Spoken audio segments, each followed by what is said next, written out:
Welcome to the Clean Hits Hockey Podcast. We are very excited for our guest today. If you've followed the Coyotes for any amount of time, you know that this man needs no introduction, but we're going to give him one anyway. Craig Morgan is the most trusted, most prolific, and longest tenured beat reporter in the franchise's history. His name is synonymous with the Coyotes from his work at The Athletic to PHNX, podcasting alongside former Coyotes video coach Steve Petey Peters, who's also a dear friend of the show. Craig became a foundational voice for Coyotes fans like us. These days, he's still dusting off that legendary Rolodex and rolling up his sleeves to cover the Utah Mammoth for NHL.com, including his recent phenomenal piece breaking down the signings of Russian prospects Daniil and Dmitry Simashev, who are two absolutely mammoth building blocks for this franchise's future. We've got a lot to talk about today, from prospect signings to lottery luck to how Craig got so good at picking real estate. Because fun fact, I found out randomly one Halloween that he lives just a few doors down from my own mom here in Gilbert. So Craig, how are you this beautiful and sweltering day in sunny Gilbert, Arizona? This is not sweltering, Trent. You know that. We have a long ways to go before we get to sweltering. We can still sit outside in the morning, so we're not there yet. But I'm doing well. How are you guys? Good. Doing great, man. I spent most of the day in the rink. Saturday's youth hockey day in this house, so I coached 3 different hockey games today. Got out of the house for an open house showing we're doing here, speaking of real estate. So been stressful, been fun. Voice is a little hoarse from, spread out, same team. It's 8U, so a lot of that. Yeah. How about you, Kenny? How are you doing today, man? I'm good. It was actually kind of humid today. I was outside working on my 5-year-old's go-kart. We just got him a go-kart, it's scary. He almost hit a pillar, but other than that, everything's been great. It's awesome, and I'm ready to talk hockey. It's been a little bit. Nice. And definitely not sweltering or humid in Toronto. I think Fahrenheit, I want to say 42 today. So very low temperature for late May. So Thank you for converting it for us, Corey, because I would have no idea what Celsius meant if you said right. We got to get you guys. I think USA is the only country now left on Fahrenheit, right? We got to get you guys over. So I think. No, Corey, we didn't win our freedom from the British with steel and blood so that we could convert to Celsius. Thank you. You can do that in Canada. Energy drink, right? Yeah. See, in Canada, it's funny because we'll use metric for everything, but nobody says their weight and height and like kilograms and meters. We still use feet and pounds for that. So it is a bit of a mixed bag for that. Some things are important to get right. So there you go. Yeah. Speaking of getting things right, holy smokes, talk about a couple of big swings at the draft table, big worries about signability with Russian players, so much drama going on in the world at this time. But the picks are looking good for now. Craig, what do you make of these signings? What do you make of the timing? Them deciding to come over now, signing before the draft and free agency. What do you think that tells us about Utah's plans for these players, for the offseason, and for the future to come? Well, first off, the timing is the timing that they expected, but as you mentioned, you never know with Russian players. They had planned all along because they knew the contract situation with Yaroslavl. They were both up after this season, but you still have to get them signed. Honestly, these deals have been signed in principle for a little while, but there's always the concern, especially with Russian players, that at the last minute, oh, wait a minute, we want this too, we want that too. When it came down to it with the 2 agents, there was no more we want this or we want that. So it was actually relatively simple. There was nothing to sort out after the fact, so they got it done pretty quickly. There was some concern, though. I had talked to several people who wondered about that. So good for them getting these guys over. As far as what it means, these guys are going to be with the NHL club next year. That's part of the tacit agreement, but it doesn't mean that if they need it, they won't spend time with the AHL's Tucson Roadrunners. No Russian ever wants to hear the words or the acronym AHL. They don't want to go down. But listen, if they need some time, they're on an entry-level deal, right? That there's the possibility that they could spend some time in Tucson. It could end up being good for them. I don't know what either player is going to be able to do in their first NHL season. It's really hard to predict. There's so many variables, not the least of which is adjusting to a new culture and a new style of game. But if I had to guess between the two of them, I think Simashev is probably a little farther ahead than Daniil Boot at this point. Boot spend some time in Tucson, it might be good for him. And then the last thing you asked about the offseason, I mean, these are two pieces that they expect to be on the team at least part of next season. So those would eat up roster spots. I don't think, however, that it's going to preclude them from adding a piece or two, provided the price is right, whether that's the free agency price or a trade acquisition price for trying to acquire, say, a goal scoring wing, not a setup wing, by the way. I want to make that distinction because I know there's about a certain winger who I don't think is a good fit for this team at all, or a top six center, because this franchise needs another top six center if they ever hope to compete for a cup. They only have one right now. I love you, Barrett Hayton. I think he's done great things, but I think he's a number 3 center in this league on a good team. And and an elite one too. That's what we talked about in the past. Real quickly, Trent, I don't mean to interrupt, but I wanted to touch on you saying that it was a pretty seamless contract negotiation. You've had more interactions with Bill than I have. I'm just curious, is that a testament to his just negotiation tactics? He seems like a smooth talker, and he seems like he's able to get things done and very confident to do so. Because it seems like everybody in the NHL is scared to draft these players. Bill. Yeah, that's true. But it just seems like if it was afraid to cross borders. We'll get to that in a minute. Yeah, that's true. But yeah, I'm just curious if maybe that's just something that he's better at than maybe other NHL GMs are. I don't want to go that far. I mean, listen, David Ludwig was deeply involved with these negotiations as well. So were the agents. But a lot of times this comes down to, what does the player want? Okay. Simashev at the draft, when he was selected, made it very clear that he wanted to come to the NHL in 2 years. Boot was a little less certain, but Simashev made it very clear this is what he expected in 2 years. So, you know, Dan Milstein works for him. His agent works for him. So you got to get that done.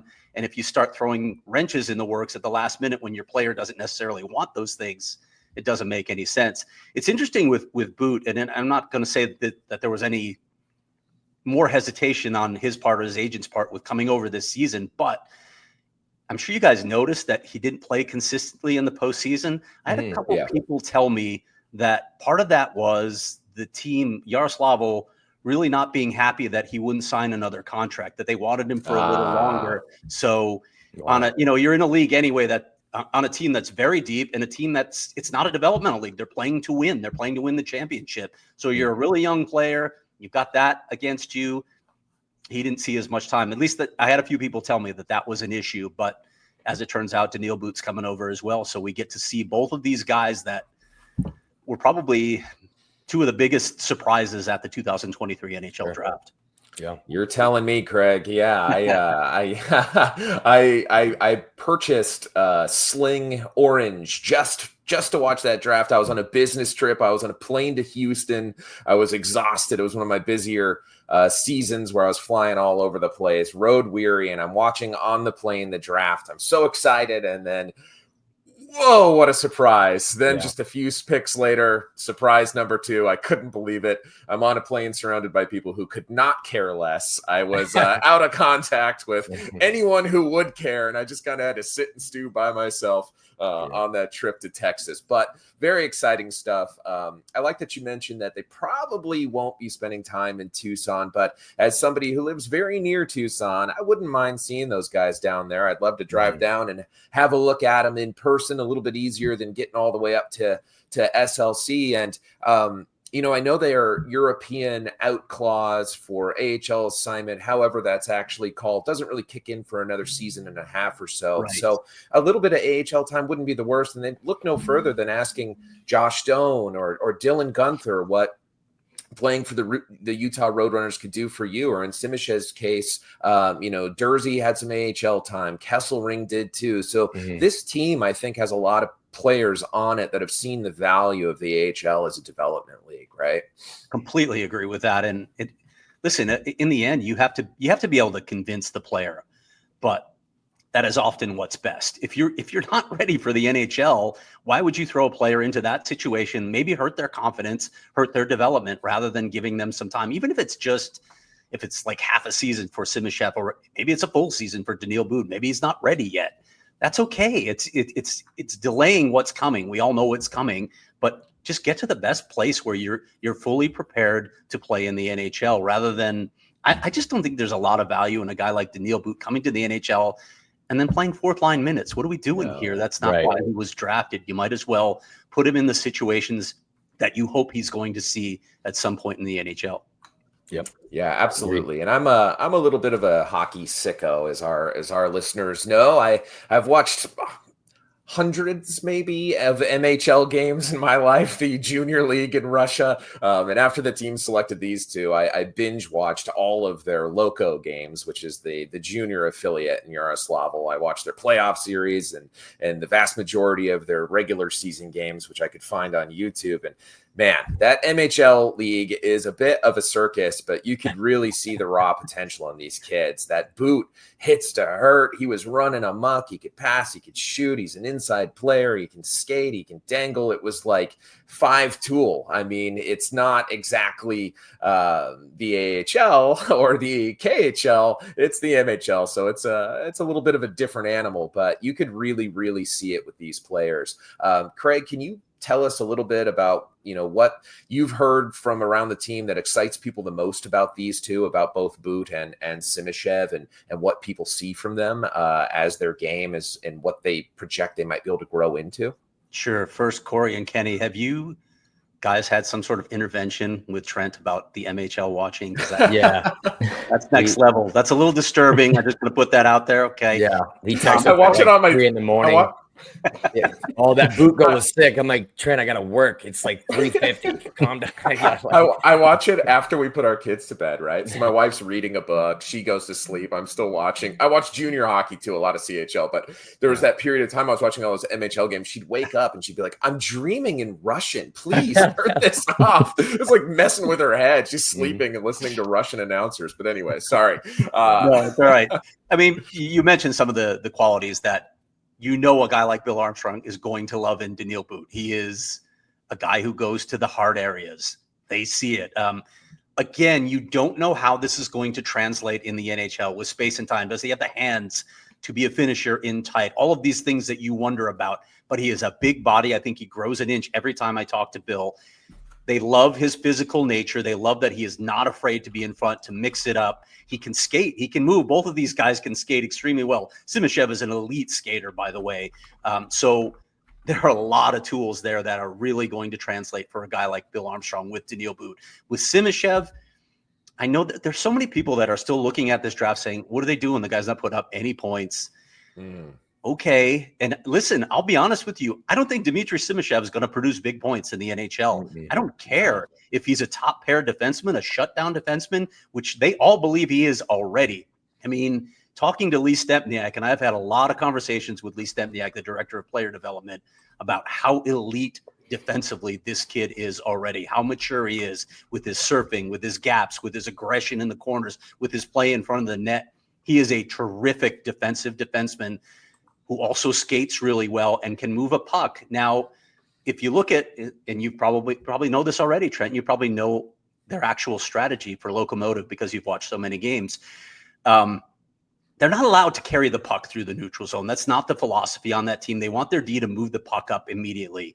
So you haven't seen some of maybe the abilities that Simashev might be able to show in the NHL yet. Lee thinks those are there. Curtis Foster, another one of their development guys who's been over there, thinks it's there. He just hasn't had the chance to do that on this team, both because it's not really their style. And secondly, he's really young and they want him in a different role as a shutdown guy, a PK guy. He has excelled in those roles. He was facing tough matchups all season long, playing big minutes in the KHL in what is widely considered the second best league in the world. He was doing a terrific job in that role. If that's all he is, if he is a top pair guy, he's protecting whoever your number one defenseman is. I'm not even saying it's going to be Sergachev in a couple of years. Whoever that guy is, if he's filling that role, sold. I'm good. I've got a top pair defenseman. What are those guys worth in the NHL? They're massive value. This is a premium position. Give me this all day long. I will take a guy like this if he lives up to what they think he's going to live up to. And really reassuring to know that the AHL is an option for those two players. I think you think back on this team and Dylan Strome starting on the fourth line and not really getting his opportunity. You think of a player like Mikhail Bodker and the yo-yo back and forth between the AHL and the NHL. And now to know that there's a chance or a good opportunity for just natural progression, right, from the KHL to the AHL to the NHL, and avoiding some of those missteps that hurt this team in the past. Yeah, that's been a hallmark of this hockey ops department as well. And we saw that so many times in the past, whether it was Gretzky rushing people or someone else rushing prospects. So many players had their development paths hurt, at least impacted by the decision to call them up too soon. They've been very consistent. John Ferguson, right. Bill Armstrong, obviously, the player development guys are all consistently of the belief that you can't spend too much time in the AHL. It's better to overbake than underbake. So I hope if these two players need it, they will do it. I think if these two players need it, they will do it. Nobody wants to say it because they're Russian players, right? You don't want to float that before the contract is signed. But yeah, if it's necessary, put them in Tucson for a little while, make sure that they reach, the development level that they need to before they step into the NHL. Sure. Absolutely. Craig, also curious about your thoughts on the identity of the team now with the Mammoth name. I think you've mentioned in the past, not a lover of the singular names, Lightning, Avalanche, things like that, but just curious your thoughts on the Mammoth, the thoughts on the logo. And I mean, if not the Mammoth, did you have another favorite from the list of the 20? I think it was like Yeti, Venom, Powder, whole list there. I was on board with Yetis. Just put an S on them. I do not like singular nicknames. I will consistently say that.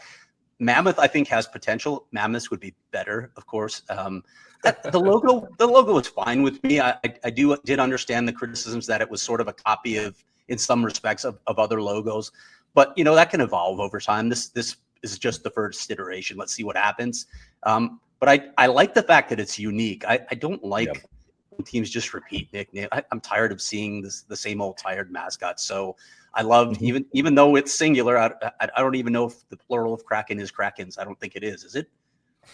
I don't know. I think there's only one Kraken in like mythological terms. Yeah. Okay. So I think there can only be one Kraken. Okay. Yeah. What happens if there's a second one? Do we call them Krakens? I don't know. Yeah. Right. But there's potential there. I'd like to see mammoths. I had some people joking, well, this is a slow and extinct animal. What do you think of that? I'm like, whatever. You're bringing it back. Bringing it back. There you go. That's fine. I don't get that attached to uniforms or mascots or things like that. Whatever. In the end, just redo it at some point. Have cool alternate jerseys. Don't take the Kachina though. No, that would be wrong. I know I've seen that floated out there. No, you can't have the Kachina. That doesn't belong to Utah. That should not happen. That's wrong. But they should have a cool alternate jersey, and they should have fun with it. That at the most, just worry about. To me, like when you pick a mascot, when you pick a logo, it's for the kids. Just do stuff. That's what I was just gonna say. Yeah. And I'm fine with it. If the kids like it, cool. You've done your job. 100%. That's it for the kids. Yep. Yeah. So you mean I shouldn't have gotten a giant mammoth head tattooed on my back the other day? No, I agree with you. Mammoths does sound a little bit better, but it's just harder for me to say. So I don't know why. That's even great, right? Yeah. It doesn't roll off the tongue like Yetis. Yeah. Yetis. I really like that one. Yeah. And just on the topic of logos, I'm going to swap out the second question here, and I'm sure we'll talk a little bit about more Arizona later. But let's say the NHL goes back to Arizona in 5 years. Do you think they should revive the Coyote name, or is that that name, is it too much of a broken brand at this point, where locally you hear the name Coyotes and it's followed by just ugh? Exactly. Yeah. It depends. I mean, it depends on the ownership group. First of all, if it's a new ownership group that doesn't involve Shane Doan, I would say they have free license to do whatever they want. If they want to break with the past, go ahead and do it, because there's a lot of bad juju associated with the Coyotes. But if Shane's involved, I think it's got to be Coyotes still. And speaking personally, Shane better be involved if you're bringing the NHL back to Arizona. Sure. So that's where I stand on that. And get some great training already in Toronto. Podcast. What's that? Just saying he's getting some great training in Toronto already. Even who knows if he comes back in a hockey operations role, or I think what he was doing in Arizona before he left was kind of the perfect role for him, right? A mix of hockey and a mix of just what was it, like chief development? I mean, probably wants something a little bit more substantial hands-on. You're outside. right. Yeah, But and that's what he's getting. Listen, he and Brad Treliving have obviously known each other for a very long time. They're close friends. So Brad is really teaching him the ropes what it takes to become an NHL GM. Yeah. I actually sent like a super chat when you guys were discussing it one day on PHNX, and it was cool to see you guys talk about it. But I love the idea if a team does come back to Arizona to do like the Phoenix Firebirds or the Arizona Phoenix or something like that, because it's literally the story of the franchise, and it's a play on the Capitals. So it's going to be interesting to watch to see what happens. But I agree with you. If Shane is involved with it, and he should be, he's going to hold firm on that. Yeah. Oh, but speaking of the Coyotes, I know we've been talking about it for a minute here. The Coyotes have never moved up in the lottery in Arizona, and it was aggravating, right? We've talked about how many times and we've tuned in and had such high hopes, the McEichel draft, all that, and then just consistently left disappointed. The Coyotes never moved up. They've either stayed at the same spot or dropped back. Did you just kind of have a feeling this year that Utah was going to win a lottery? Because I had this weird. I literally joked with David Ludwig about it before it happened. Yeah. Like, you're going to move up. It's going to happen now because you're there, and then bang, they move up. Now, granted, it's number 4. It's still not what this franchise. Yeah. And I know I don't want to offend anyone who thinks Utah's a brand new franchise. This is not the Coyotes. Sorry, what I guess the sky's purple in your world as well. Yes, these are the Coyotes. They used to be in Arizona, but this franchise was never in a 1 or 2 spot in the draft where you get that franchise center that we were talking about earlier, whether it was or just a franchise player like Patrick Kane when they got Kyle Turris instead. You don't get Austin Matthews. Oh, miraculously, the team that finished with the worst record that year, sorry, Corey, actually won the lottery. Shocking that happened, and Austin Matthews went to Toronto. They've never landed that guy. So to see them move up, it was almost like, yeah, of course this is happening. But again, it's number 4. It's not number 1 or 2. And I don't, when I look at this draft too, I don't see that kind of generational player either that they missed out on so many times in the past. Yeah. Just quick comment. You will never have to apologize to Corey about bashing the Maple Leafs. I think he hates the Maple Leafs more than anybody. But wait a minute, hold up. We got to pause on that. Yeah. Corey, who's your team then? It's Utah. It's Utah. Okay. Yeah. When did that happen? So it was Toronto as a kid, and now I'm just like the spurred lover, if you want to call it that. But it was, I guess the transition was in, I would say 2012 with a deep run. But I remember at that time, all like the media was, it was like the campaign, like the whole Make It 7 to get Arizona to relocate to Hamilton at that time with all the ball silly stuff. And I mean, at that time, the Leafs sucked. That was during the whole Brian Burke, Ron Wilson era. But then as soon as I switched, Arizona went down, Toronto went up. So maybe I'm the curse. That's all Corey's fault. Yeah. But I mean, they've been out of the playoffs now for 2 weeks, and they're going through their like 6 stages of grief here. I think the current plan is to sign Connor McDavid next year, and he's going to be the savior for Toronto hockey. Sure. Yeah. I'm sure that's what the fan base is saying anyway. Yeah. I'm sure there are all kinds of interesting trade proposals out there as well, where Toronto dumps its garbage and gets, a franchise player. You never see that sort of thing. When this is all said and done, and I don't know what's going to happen in the Cup final because Edmonton's on as much of a roll as Florida is. But if Florida wins the Cup, can you make an argument that the Maple Leafs were the second best team in the league? I know they didn't show well in games 5 and 7. That's not a good way to go out. But they took Florida to 7 games, and Florida's root raced the other 2 opponents that it's played. If they handle Edmonton easily, I mean, are you looking at, if you're in the Maple Leafs organization, are you thinking, okay, we need to change some things, obviously, but do we need to really overhaul this, or are we in fact that close? It just seems like with Toronto, they are so heavily influenced by their fans.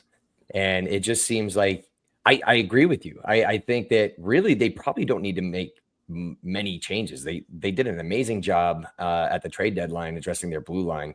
I thought their additions were awesome. But it just seems like if they decided to like quote unquote run it back, the city would go up in flames. Yeah, I agree with you there. And we like Corey too much for that to happen. And yeah, but no, like obviously, but I don't know. It's just such a hockey hotbed, and it's.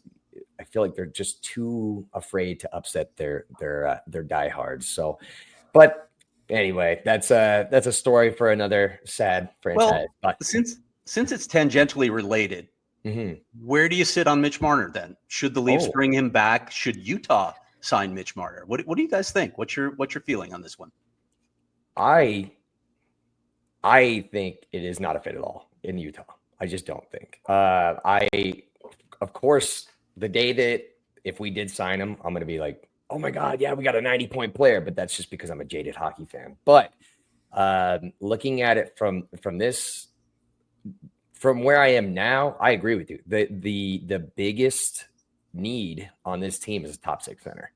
And I don't think we need another smallish winger again that he, his accolades speak for himself. He's an elite regular season player, but I do feel like we have a lot of guys that can get us to the playoffs. We're just like a couple pieces away. We need people that can get us through the playoffs. And from what I've seen of Mitch Marner, I don't feel he's the guy. I feel like a show here now. Like, go ahead. Let's go around the horn. I want to hear what everybody. I would say with Marner again, because I'm a fan. Right? I'd be like, yeah, we got the big whale. Woo, party. Mm-hmm. But the reality of it is that as much as we need somebody to help us get to the playoffs, and as much as Mitch Marner would certainly help the team be better in the short term, Bill Armstrong talks a lot about not making moves that prevent you from winning later, right? Yes. Eventually, Logan Cooley's extension is going to kick in. Clayton Keller's going to need another one.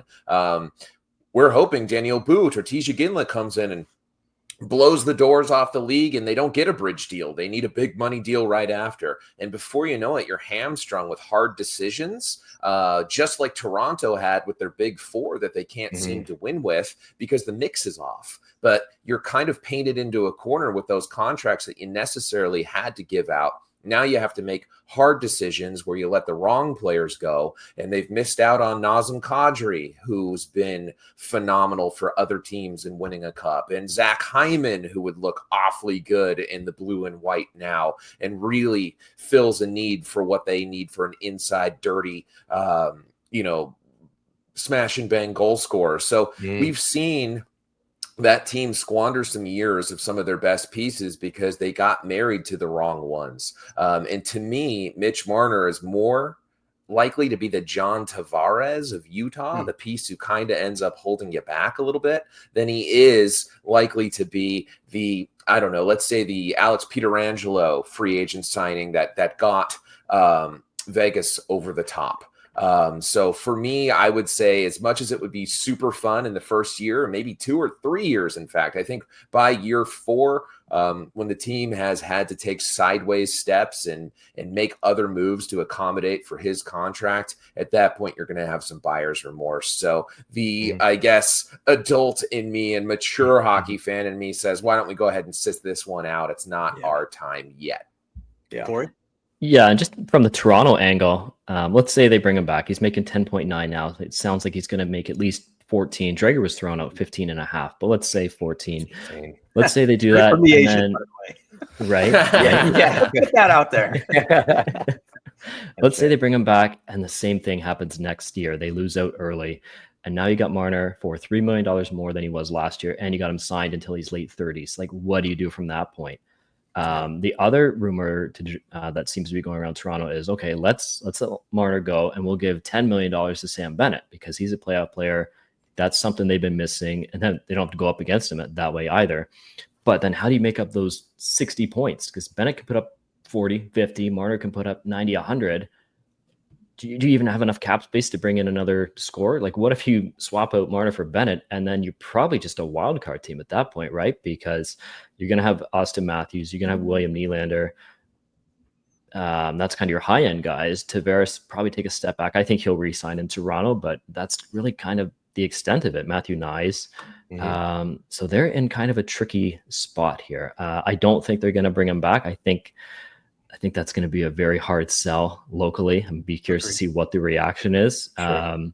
Like they've done the whole run it back multiple times now, multiple coaches, different goalies. I think he's gone, and I think Marner just kind of wants a break from it too. What if you can make the same money and you get to live on the beach in Anaheim and you get to talk to 1, 2, 3 reporters rather than like they have 100 reporters show up in Toronto and it's just nuts. So I could see just wanting to get out of that bubble if I was Mitch Marner.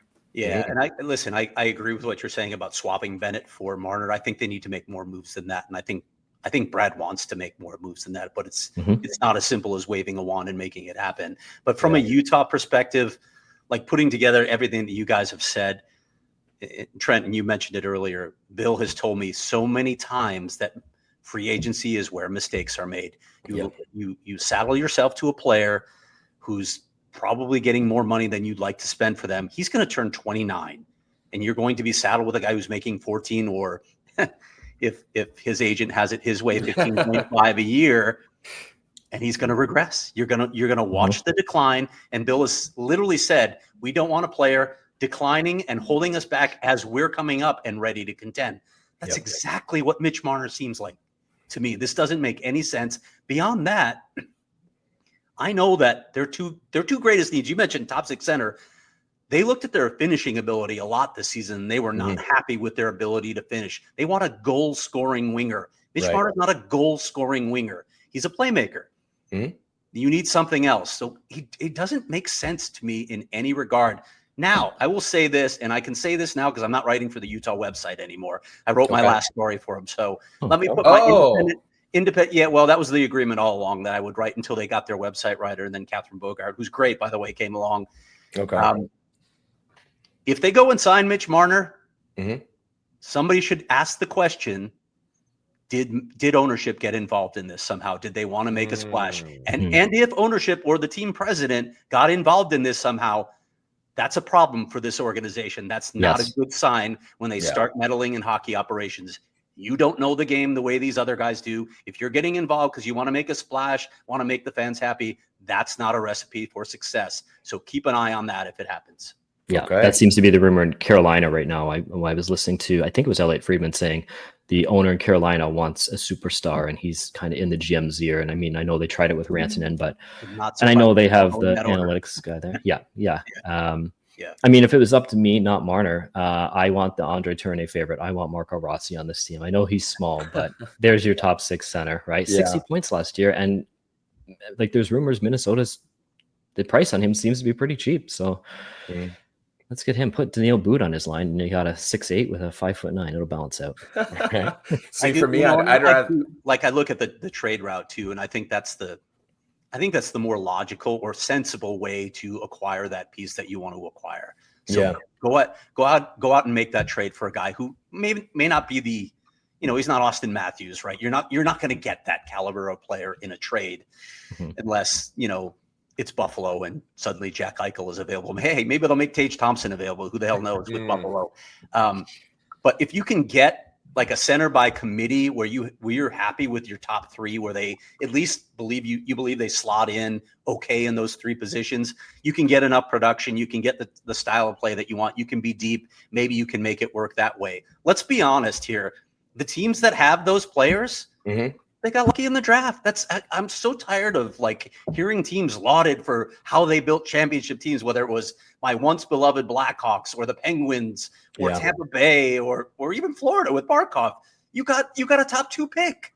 That's how you got that guy. You didn't do anything. Yes, you sucked, but you still had to get one of the top 2 spots in the lottery. And the Coyotes never got that. If they had won one of those and if Edmonton doesn't jump ahead of everybody, you got Connor McDavid or Jack Eichel here in Arizona, and then you're talking about an entirely different game. Those teams that won those cups didn't do anything. They just got lucky. So let's not discount the impact of luck in all of this. I think another advantage of the trade market too is where we're already seeing this team bleeding assets with Kipke and Victoria, who's I guess he's not signed, right? Because the deadline is in 4 hours. So there's an asset out the door. So rather than just losing these assets for free, let's take 2, 3, 4 of them, package them up, and get one. To quote John Chaika, let's get a premium asset back. Right? Maybe use the number 4 pick.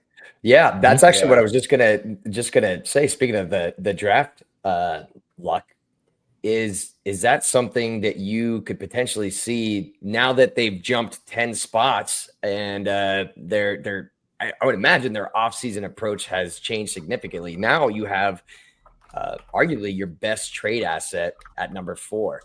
I know Bill is a huge believer in his scouts and is a draft nerd, but do you kind of see? Don't tell Bill I called him a nerd, by the way. But do you kind of see? Oh, that's okay. He would probably admit to being a draft nerd. He loves this stuff. He loves this time of year. Yeah. That's and that's kind of what's got us all talking. Is like, man, do we stick and pick? Because there's a good chance we're never in this position to where we're picking top 5 again if this team is on the trajectory that we believe it.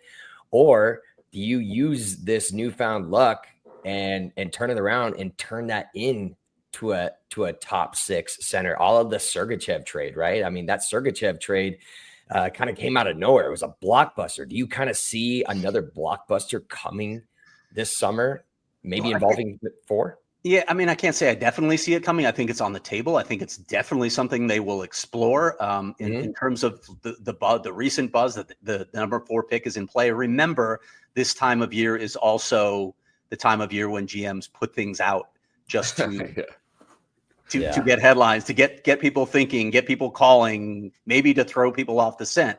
Sure. All of that's possible. But listen, I think they will admit that at some point you have to stop just acquiring draft picks and prospects, and you gotta go for it. And I think being in a new market, I asked Bill at the end of last season, you guys may have seen this story, if the playoffs, there goes my wife, sorry guys, but if the playoffs should now be an expectation, and he said, yeah, they probably should. I think they're in a position now where that is going to be the expectation going into next season. It's not okay to be around, in the hunt like they wanted to be this year. Sure. You got to get in. That's the way you start building that sort of experience that prepares you later for competing for cups. So I think Hockey Ops is probably under the gun a little bit. New city. They want to make a splash. Again, don't make too much of a splash by signing Mitch Marner. That would be a mistake. That's my personal opinion. I think there's a lot of pieces to that when you start weighing what they need to do this offseason. I think Andre Tourigny needs to worry about his job if they don't make it in the playoffs next season, whether that's fair or not. That's the way the NHL works. I mean, the 4th longest tenured coach in the National Hockey League now, which is just absurd, but that tells you how unstable the coaching ranks are. But if they don't make it, he might have to worry about his job. If they don't make it for a couple of years, Bill might have to worry about his job. So you can't just say, okay, we're going to keep adding draft picks and talent, even though they want to keep adding draft picks and talent. You gotta make some moves like St. Louis made while Bill was there, where you go out and get those centers that can help take you over the top, those players that can push you over the top to compete for a cup. This might be an opportunity. They have a ton of assets, as you mentioned before, whether it's picks or prospects, or the number 4 overall pick is a nice piece to be able to dangle in front of a team. Oh, for sure. To maybe get the player that you want. So I do think it will be on the table at the very least. Yeah. And Kenny, you brought up Sergachev. What a blockbuster, right? It took a lot of people a long time to kind of process that. And I feel like it was pretty divisive in terms of fan reaction. I think there was a lot of like, all right, show us what you got, Sergachev. What is this guy going to be? Craig, now that we're practically a year removed from that, and we've had some time for that to settle in a little bit, what is your take a year later on that trade? How do you think it worked out for the team, for the player, for the long term? Can we come back in 5 years when I know what Connor Geekie is? Yeah, fair. I mean, I don't know, right? Like they thought that was going to be their other top 6 center. He may not be that. Who knows? Sergachev was really good this year, and he played important minutes in a lot of situations. Do I think he's a true number 1 quite yet? No, I don't. I don't think he quite rose to that level. But when you look at his salary, and when you look where that salary is going to be in a couple of years as the cap goes up and more guys get signed, he may not even be paid like a number 1. They might be able to bring in another guy. And that was part of the calculus, in my opinion. His salary is not prohibited for a league where the cap is going to be jumping up significantly. I think he's a really good piece. He's obviously a top 4 defenseman. You've got Simashev, as we talked about earlier. You've got other pieces. I love their blue line prospect pool as it is right now. I think if if Simashev pans out and you bring some of these other guys along, Mav Lamb, who I think is going to spend another year in Tucson, honestly. Oh, really? Artem Duda, another guy to watch because God, the kid can skate and handle the puck. Great down there. Yeah, Bill loves him. He brings him up every time he talks about a prospect. Well, I understand why. Like I remember when they snuck him in. Speaking of sneaking in, we haven't even talked about the Belarus story yet. I know. When they snuck him into development camp one year, they had him on the back rink, so they didn't show him to anybody at the ice den. And I snuck back there, and I just watched him skate for 5 minutes, and I was just like, oh my God, this kid is just such a fluid skater. He is a beautiful skater. He handles the puck. He has great vision. And with all that he's been through on his crazy development path, trying to play NCAA hockey, having to go play youth sports, not playing a lot of games, they're still really high on that kid as well. There's a lot that I like about this blue line, even if they don't get another big piece. But with Sergachev in particular, I think you're fine with him, even if you don't get that true number one guy. I think he's close enough. I think he's shown enough, and I think he's going to improve more as he plays in this system and gets more familiar with it. Right. Agreed. And it's nice to have a Stanley Cup winner on the team. Yeah. And Craig, beyond the blue line, looking at the front of the lineup, I think a lot of fans are curious about Matias Michelli. 57 points that final year in Arizona, but seems to kind of fallen out of favor the first year in Utah. Lots of healthy scratches, lots of back-to-back healthy scratches. Is that somebody you see with this team long-term, or is he probably out of the picture as soon as this coming season? It depends on how badly you want to move him, what you need to create space for, and what the return is. I doubt there's much return on him, right? The old adage in trades is that you don't trade a devalued asset, and Matias Michelli is without question devalued right now. Right. Crazy turn of events with what we watched his last couple seasons in Arizona. Just an elite playmaker, incredible passer. But, Andre said it. Andre was pretty honest about him in the media. It just didn't feel like he was engaged the way he was the previous 2 seasons.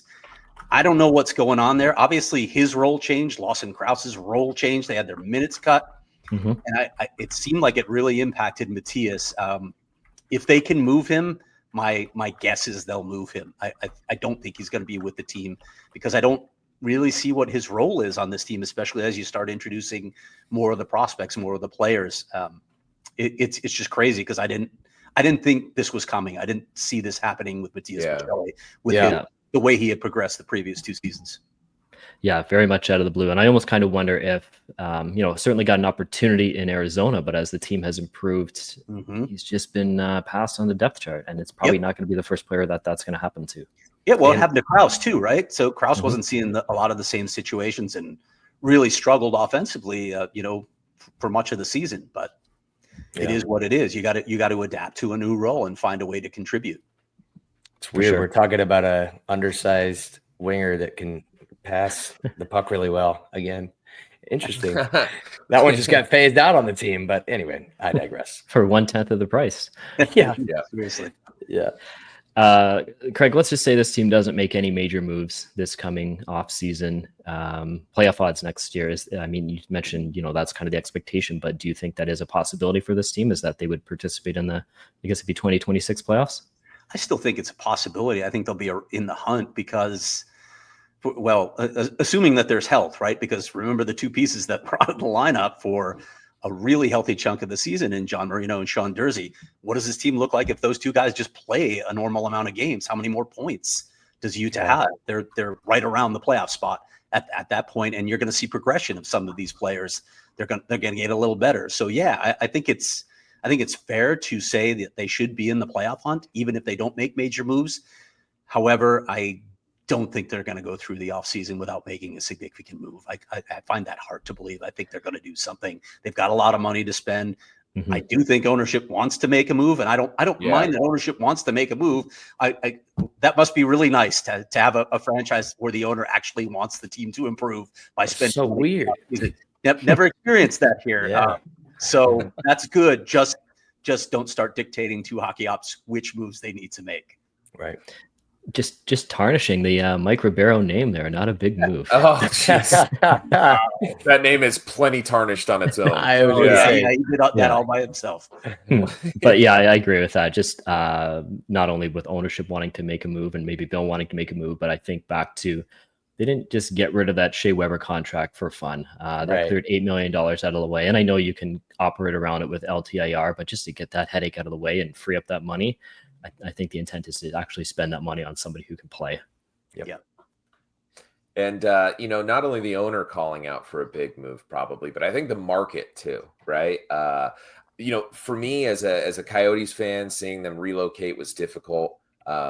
When they did the hype visit and those kids were in the hangar, the youth hockey players were waiting for them, and they did the whole announce the player thing at the Delta Center. I was really blown away and honestly been really happy to see. I was able to drive up and see a game. I think everyone on the show has seen a game or two this season in Salt Lake City, and I've been really happy to see how the market has embraced the team. And I've been really happy to see how they're investing in youth hockey around Utah. Similarly, as a youth hockey coach and parent in Arizona, I'm really happy with the early signs of the game continuing to hang on in Arizona. But like many Coyotes fans, I was really initially struck by some of the parallels we saw from when Winnipeg moved to Phoenix, and then when the Coyotes became the Mammoth, right? The quick relocation, that dual purpose, not for hockey, basketball arena. What would you say, Craig, are some of the things that need to happen in Salt Lake for them to avoid some of the pitfalls that we saw in Arizona? What are some of the early good signs you see, and what are some things that they should avoid? Well, I mean, Brian Smith's commitment to getting arenas built in Utah, just that one blew me away. That never happened here, and it needed to happen here. Trent, you may remember the story that I wrote a few years ago citing USA Hockey stats that Arizona has the highest per capita players per rink in the country. We need more ice sheets. No ownership group ever committed to doing that. They never built the rinks, they never helped foster that environment where more rinks were built to help build the youth hockey community. It's a bad situation here. The ice time is scarce. You must know this, coaching where you coach. Ryan Smith committing to that is a great sign to me. Ryan Smith committing to redoing Delta Center, over 2 summers, another great sign. Like I remember people like saying, "Oh, they're now going into that. That will be the worst arena in the NHL now." Like, okay, but he had 5 months to pull this off. Like, what did you expect? But he's already said, and they've already started work on one end, then they'll do the other end. I have no doubt that he's going to nail this. The practice facility that they're building, the Coyotes had a practice facility early at the ice den, but then it never got remodeled or upgraded, and eventually they left it and it wasn't their practice facility anymore. He's doing everything that the ownership groups here did not do.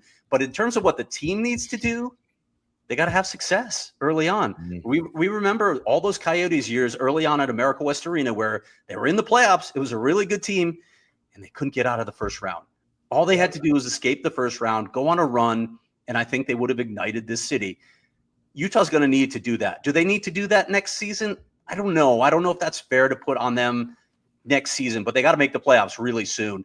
I do think it has to be an expectation, and they need to have success early on, because at some point the luster wears off. I do think it was the shiny new toy in Salt Lake City, just like it was in Phoenix when they arrived here. I saw a lot of parallels there where people were saying, "Oh, look at the support they're getting. They never had this in Arizona." Yes, they did. It looked exactly like this when the Coyotes arrived here from Winnipeg. You need to do something to excite the fan base. So that's on them at this point. But I think they're making all the right moves to do it. I really do. Yeah. They are committed from ownership on down, and the Coyotes never had it from that top level. Right. I think one of my favorite things earlier from this season was just the contrast in the ownership in Salt Lake to the final ownership in Arizona.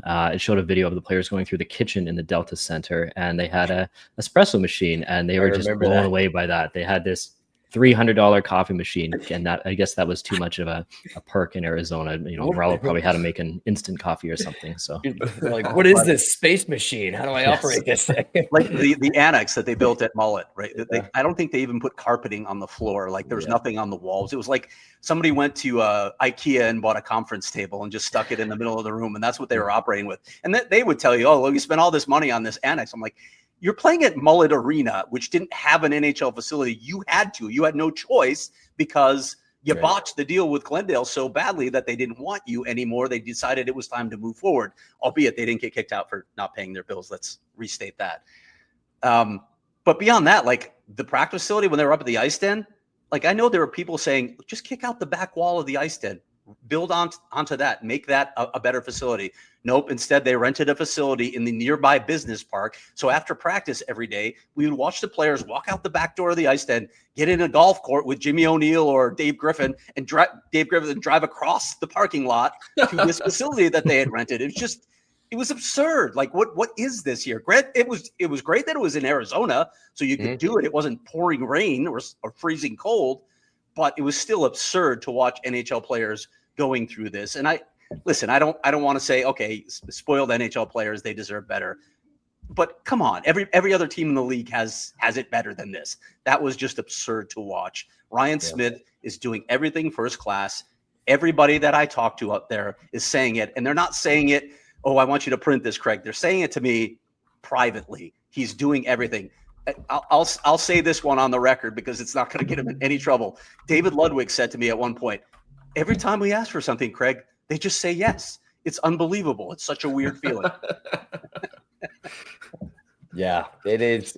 It's disappointing, but also to Corey and Trent's point earlier, it is kind of refreshing to see these players that we've grown to love finally see what it's like to be in a situation where they're treated with respect, and it was a bittersweet moment, but I've grown to love it. So getting away from all the dark, dank sadness that was the hallway of Mullet, I want to get into some quick hit fun stuff to kind of wrap things up. So we got a couple like hypothetical situations and just, like I said, some quick hit stuff to lighten the mood a little bit. So hypothetically, there's a new NHL team coming to Arizona.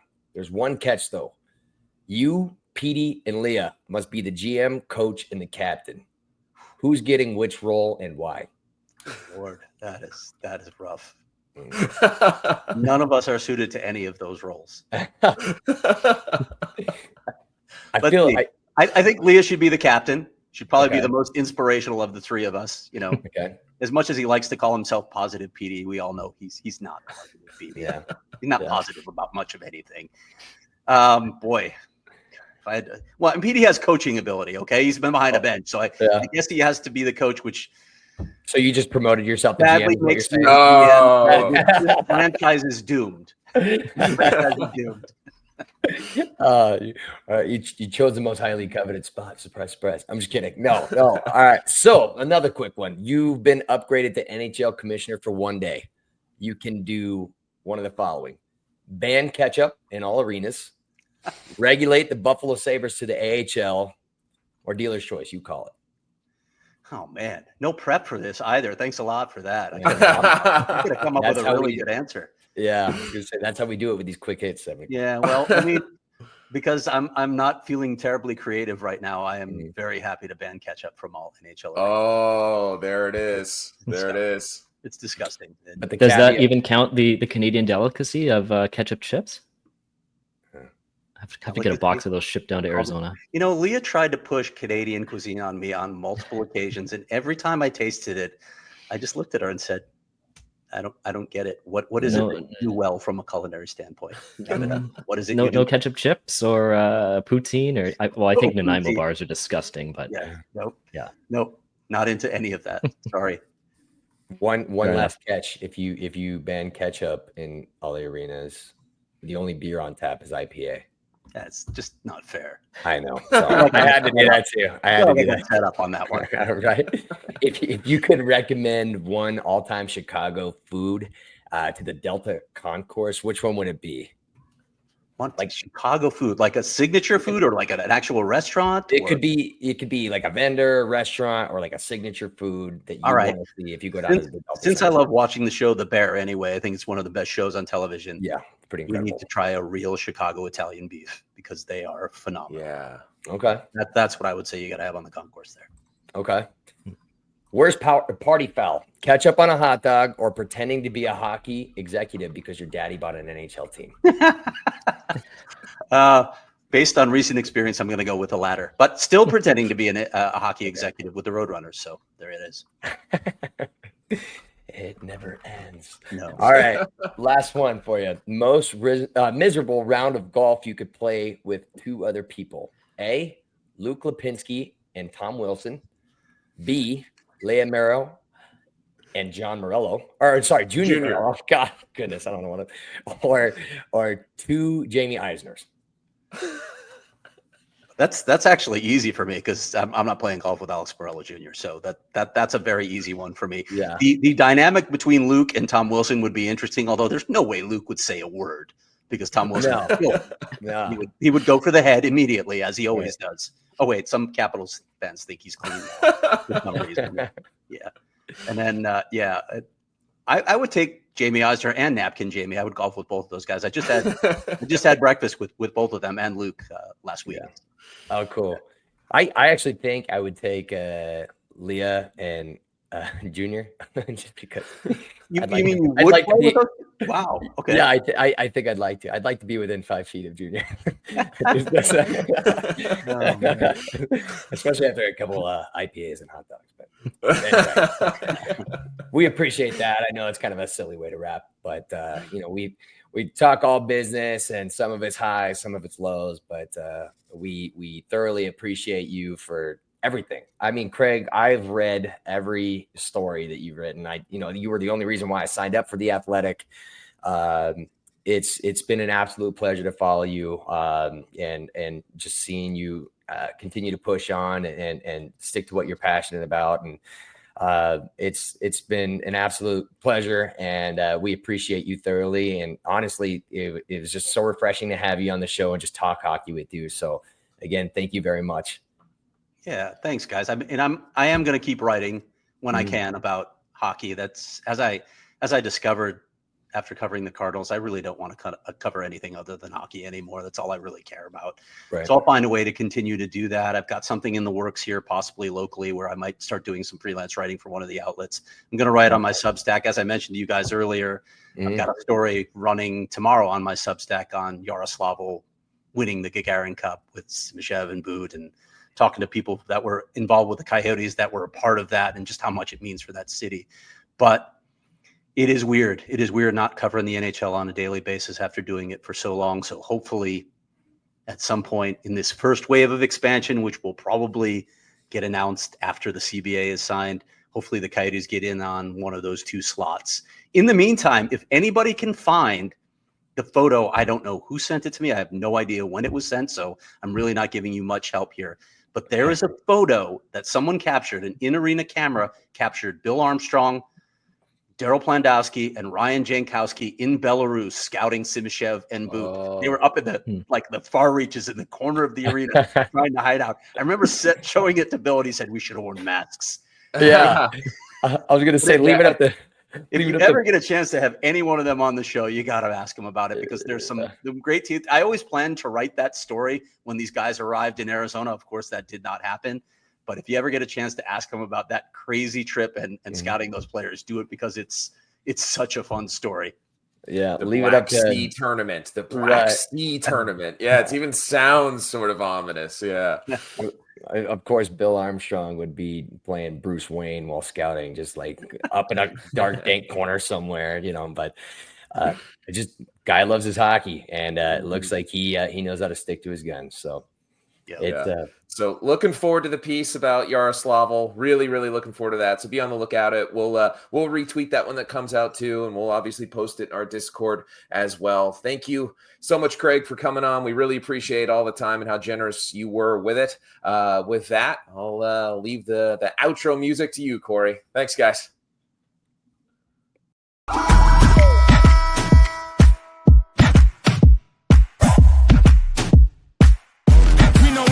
Now, watch the game change.